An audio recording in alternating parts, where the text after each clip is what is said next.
All of you, good morning. I'm Anbraj, social science teacher, Metric Higher Secondary School, Melur. In this session, we have got to study Civics, Unit 1, Indian Constitution. Students, studying through this lesson, you should knowing the following factors about our Indian Constitution. You should know about the making of Indian Constitution.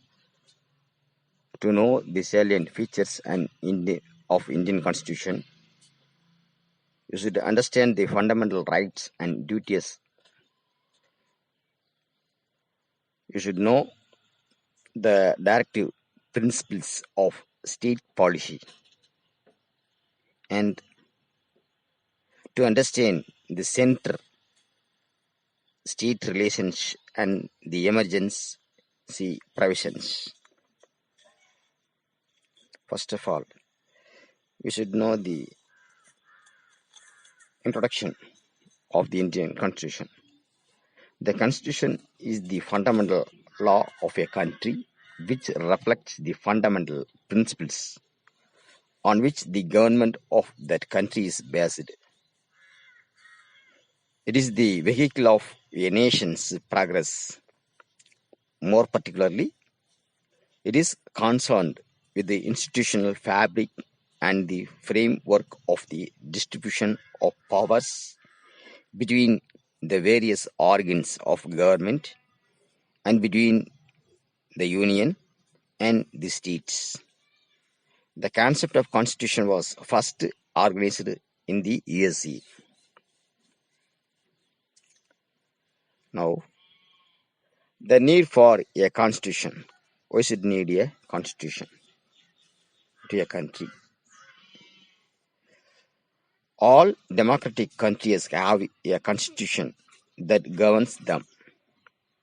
A constitution puts down certain principles that form the basis of any kinds of state that we as citizens desires to live in.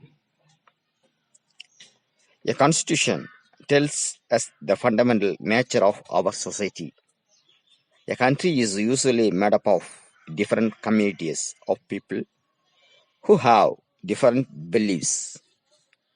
It will be helpful in fulfilling the beliefs of different segments of citizens. Nextly, making of Indian Constitution. The Constitution of India was framed by a Constituent Assembly set up under the Cabinet Mission Plan 1946. The Assembly consisted of 389 members representing provinces 220, 93, 92, states 93, the chief commissioners provinces 3, and Balochistan 1. The Assembly held its first meeting on December 9th, 1946. Dr. Sachidananda Sinha, the oldest member, was elected as the temporary president of the Assembly while the work was in progress. Dr. Sachidananda Sinha died. Dr. Rajendra Prasad was elected as the president of Assembly. Similarly, both H.C. Mukherjee and B.T. Krishnamachari were elected as the vice president of the Assembly. The Assembly met for 11 sessions along with 166 days of meetings. During the discussion, 2,473 amendments were presented. Here, amendments means a minor change or addition designed to improve a text piece of legislation. Okay. Some of them amendments were accepted. The Assembly worked through various committees and the draft of The Constitution was prepared by the drafting committee under the chairmanship of Dr. B.R. Ambedkar.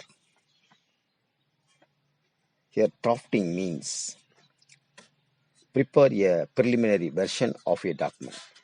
Okay, so the drafting committee chairman uh, B.R. Ambedkar was called the father of the Constitution of India. After the draft had been discussed by the people, the press, the provincial assemblies, and others, the Constitution was finally adopted on November 26, 1949, contained a preamble, 22 parts, 395 articles, and 8 schedules. The drafted Constitution came into force on 26th January 1950. This day is known as the Republic Day. It is being observed every year.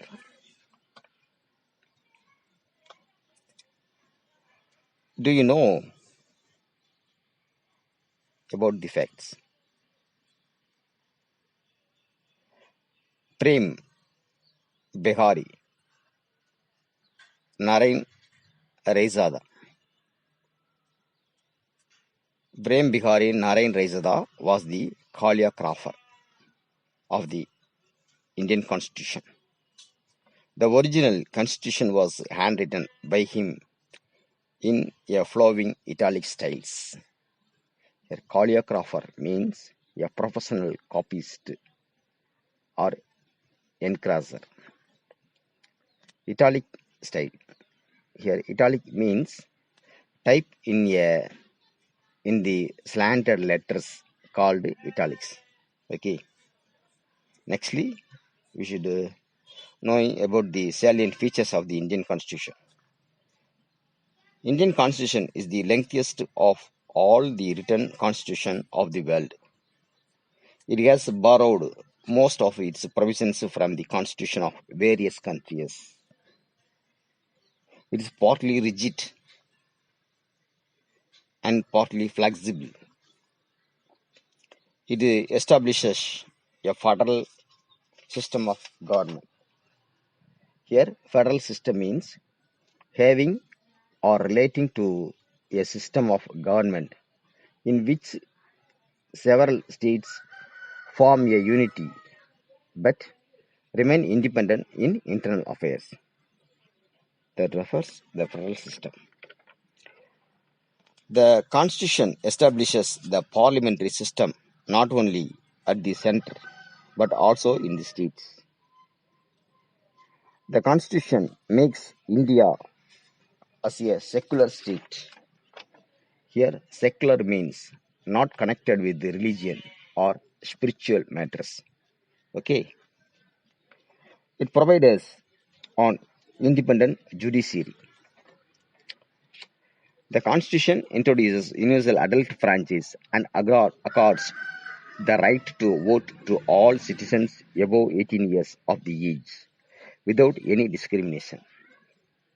Here, adult franchise means all adult citizens of the country should have the right to vote without any discrimination of class, caste, class, religion, or gender. Okay. Our Constitution provides us single citizenship. The Constitution makes a special provisions for minorities. Special provisions for minorities, scheduled castes, scheduled tribes, etc.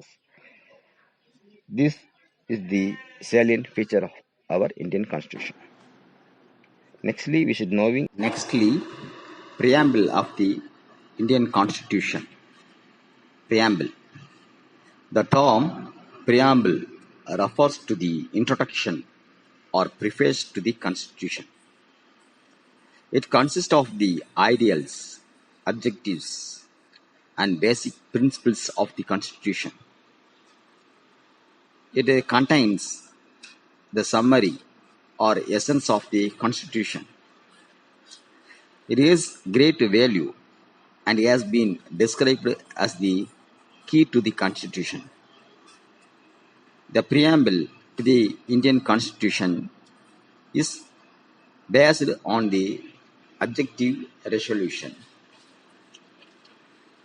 Here, objective resolution means to foster unity of the nation and to ensure its economics and political security to have a written constitution. Okay. Objective resolution drafted by Jawaharlal Nehru, which was adopted by the Constituent Assembly on January 22, 1947. It has been amended once by the 42nd Constitutional Amendment Act of 1976, which ordered three words: socialist, secular, and integrity. Here, socialist means a person who advocates or practices socialism.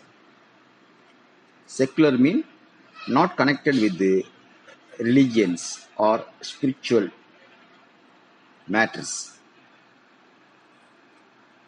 And integrity means the state of being whole and undivided. Okay. The objective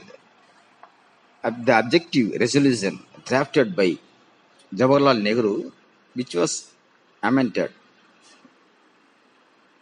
by the 42nd Amendment. The preamble begins with the praise, "We, the people of India." We, the people of India. This clearly implies that the Constitution derives its authority. That Constitution derives its authority from the people of India.